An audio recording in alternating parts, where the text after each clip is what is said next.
What's going on, everybody? Dottz Gaming here, and today I'm bringing you guys a Swords of Legends online leveling guide. So this brand new MMO just came out not too long ago, and of course the first thing you do in any new game is you level up your character. But one of the things that I found to be very confusing with this game is actually how to go about leveling up. This game has definitely drastically improved the leveling process over the course of the pre-alpha, the alpha, and the beta, but it's still definitely isn't the best in terms of explaining everything. Once you actually know how to do it, it's really straightforward, but there's a lot of options, a lot of different ways you can do, paths you can go, and I know I found myself at certain points during my leveling process very confused about what I was supposed to do and where I was supposed to go. So my hope is that this really quick guide today can show you guys how to quickly level up from 1 to 37 and get yourself up to that student 1 so that you can hop into the good end game content. Now, the thing that is going to be your Bible, the thing that is going to be your most important menu during this leveling process is this button right here, the Cultivation Menu. This is where everything is here.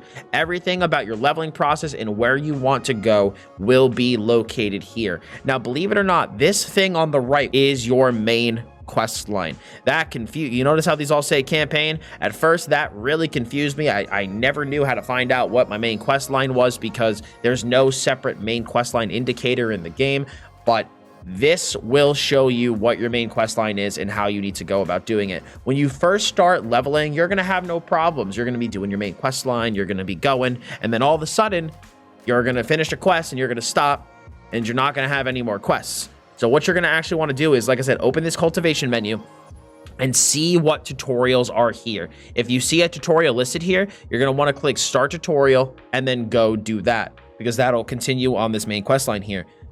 If you notice, though, there are no quest tutorials here where you're not able to continue on the main quest line. It might say you need to be beginner 34, which is level 34, to continue, or beginner 24 to continue. If you ever see one of those things and you're like, man, I don't have any quest to do, I'm not sure what I should do here, you have 3 options of what you want to do, and here is how I personally prioritize them. Number 1, you could want to go do these things called biographies. Biographies give you a really solid amount of experience, okay? As you can see, I actually have a couple here that I need to do. So you want to go do these biographies as you get them. They are very, very, very good. They give a lot of experience. They give a lot of astral experience too, which is one of your like end game progression systems. And so it's really good to go do those when you are in between having enough experience to do your parts of the main quest. And when you're between those points where you're doing parts of the main quest, where like, let's say you're not a high enough level to continue, doing the biographies is a really, really good way to do that. Also, if you're questing and you notice any side quests in the area, generally all the side quests are a really good thing to do because they will also give you a boost of experience while you are doing them. But I will say that definitely there were times I was a little lazy about my side quests, and you know, I wasn't doing them, and I hit a point where I had no more biographies to do, I had no more main quests to do, and I was stuck without anything really to do. And so there is one dungeon that I highly recommend. You can just speed run this thing once you hit level, I think it is 24, I believe, and that is this dungeon over here in the Qinglan Grotto. It is called Frostbitten Path. If you go right in here, it is in the Weicheng Highlands. If you could just run Frostbitten Path basically over and over and over again, you will gain a lot of experience. It is really, really efficient in terms of experience to like time actually taken. And I can go show you guys where the actual where the entrance is and what it actually looks like.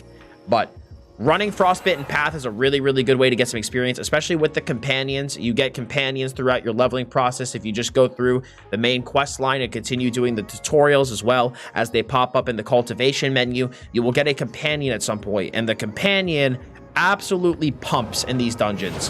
They deal so much damage. So between you and your companion, you'll be able to do this dungeon pretty quickly, and it grants quite a bit of experience. So if you're ever at a point where, you know, you're like, Dottz, I've done all my biographies, I've done, you know, the main quest through the cultivation menu, and, you know, I don't really want to go do side quests right now, or I've done all the side quests for my area, or they're just not giving me a lot of experience. What should I do? This is a really, really good place to do. I think between, like, actually leveling from 1 to 37, I think I've run this dungeon probably a good dozen times. I ran it quite a bit because it gives a good amount of experience. And, you know, I'm just kind of flying here now just to show you guys like how to actually get to the entrance. It's going to be in this cave tucked in the back here. We'll do the flying animation one more time, get us there. So basically you come in here, you're going to notice a lot of people zone in a sec. Although I am logged in pretty early, so maybe it won't be as many. So you come in here, and bam, that's it. Here's the entrance to the dungeon. So you walk up to here, you're going to want to click drill. You're going to want to do entering instance, okay? And then if you want to add any of your companions, you just do add, you select them, and then select the other one. So throughout your leveling process, you're actually going to get 2 companions. I believe I'm going to be getting a 3rd at some point, so I've been told, but I do not have it yet. And what I highly recommend, leaving these guys on damage. I know at first I was like tempted to like, oh, I'll make one a healer and one a tank and I'll deal damage. But like, let me tell you, they deal so much damage. It's actually kind of ridiculous. So it's better to just put everybody on DPS and just fly through this dungeon. But that's pretty much, like I said, what I do when I'm in between on experience. But honestly, that's kind of like it, really, for the leveling process. If I'm going to be honest, I know, you know, people might have expected a much longer, drawn-out video. But honestly, this cultivation menu is your everything. The Swordmaster Adventure, this is really good for keeping track of where you are. You cannot actually accept quests from here. I thought you could at first, but you cannot. So if you see, you know, notifications keep popping up from this, you cannot actually accept quests here. However, whenever you do see a notification, I do recommend clicking on this menu because you can actually receive rewards from this, from here, you know, various experience, prestige, stuff for your companions. So I would accept any rewards that you have here as well. Also, if you do have any dailies and weeklies for experience, those are also could be really good to do too. I know a lot of times as you level up, you're actually going to get a dungeon daily. And so I always come here and do Frostbitten Path once, and then you can get the dungeon daily experience, which was actually quite a bit while I was leveling up. And then also the experience from the Frostbitten Path. And then, like I said, you know, just basically following the cultivation menu.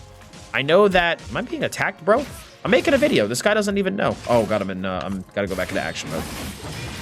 This guy doesn't even know, dude.